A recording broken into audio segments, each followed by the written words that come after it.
Defense Minister ng Israel sinibak sa pwesto. Ano ang nagtulak kay Prime Minister Netanyahu para alisin sa pwesto si Gallant? Ang parlamento ng Israel nagpasa ng batas na nagpapahintulot sa gobyerno na ipatapon ang mga kaanak ng mga terorista. Madami ang tumutol. Iran iginiit na natatalo na ang Israel sa gera. Israel handa na sa bantang pag-atake ng Iran.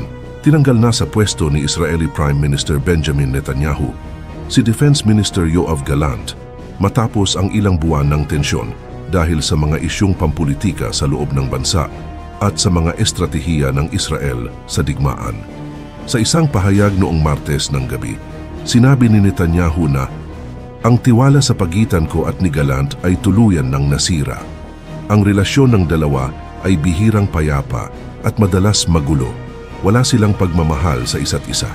Ang madalas nilang hindi mapagkasunduan ay ang mga negosasyon sa Hamas, ang estratehiya ng militar ng Israel at ang pagsubok ni Netanyahu na magsagawa ng malawakang pagbabago sa hudikatura noong 2023. Madalas magkaiba ang pananaw ni Netanyahu at Gallant hinggil sa digmaan sa Gaza.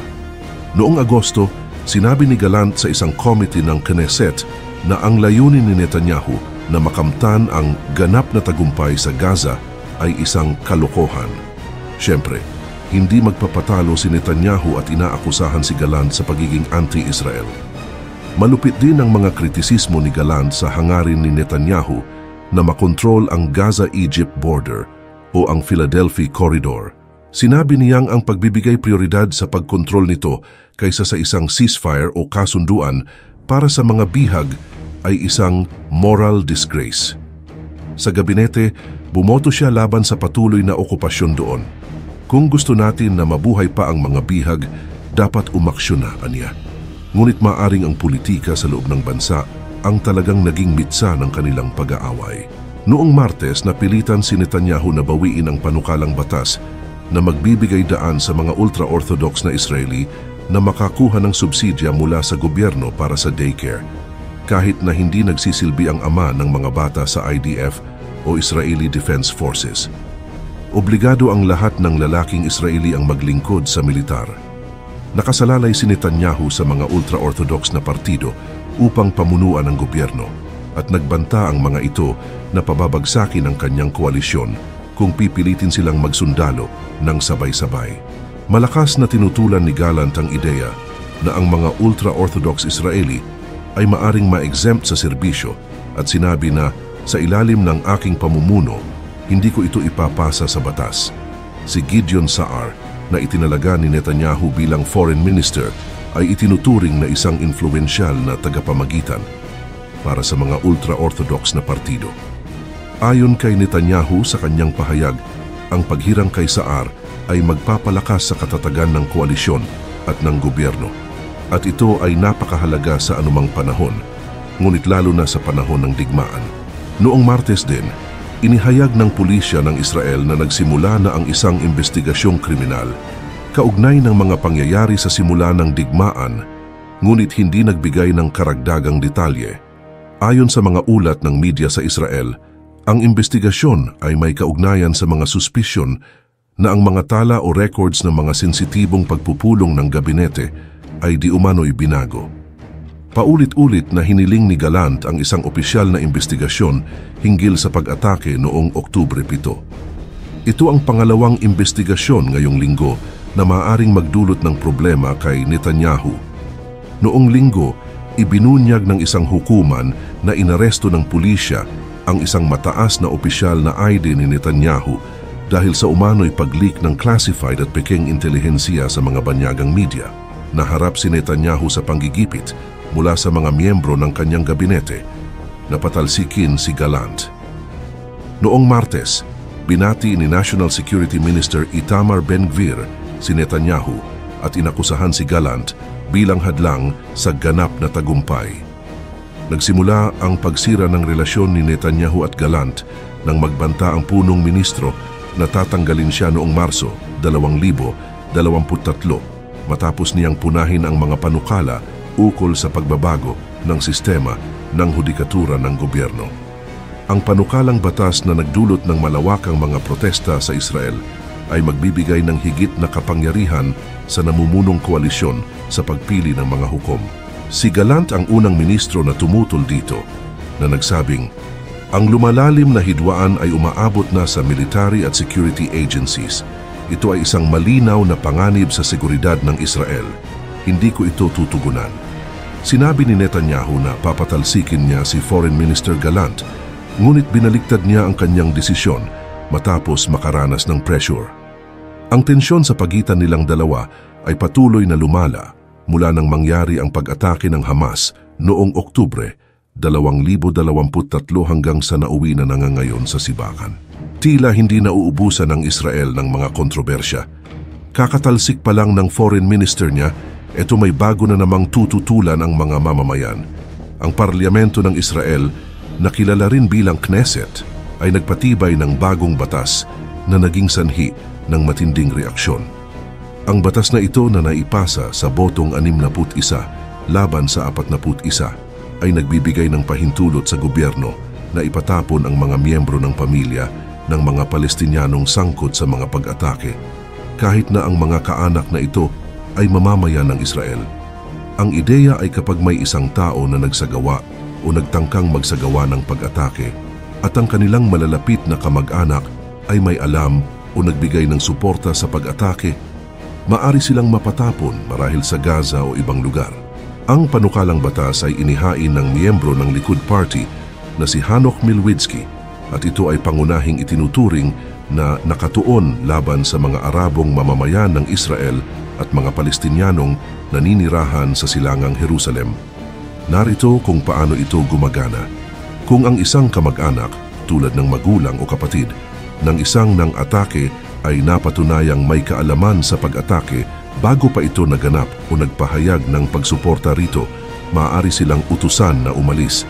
At maaari itong magtagal, mga mamamayang Israeli ay maaaring pagbawalang bumalik sa loob ng 7 hanggang 15 taon, habang ang mga residente ay maaaring mapatapon sa loob ng 10 hanggang 20 taon. Nagkaroon ng matinding debate hinggil sa batas na ito. Ang Ministry of Justice at ang Office ng Attorney General ay naghayag ng kanilang mga alalahanin bago pa ito naipasa. Nag-aalala sila na maaari itong magdulot ng mga legal at etikal na tanong dahil, sa esensya, pinarurusahan ang mga tao para sa mga aksyon ng kanilang mga kamag-anak.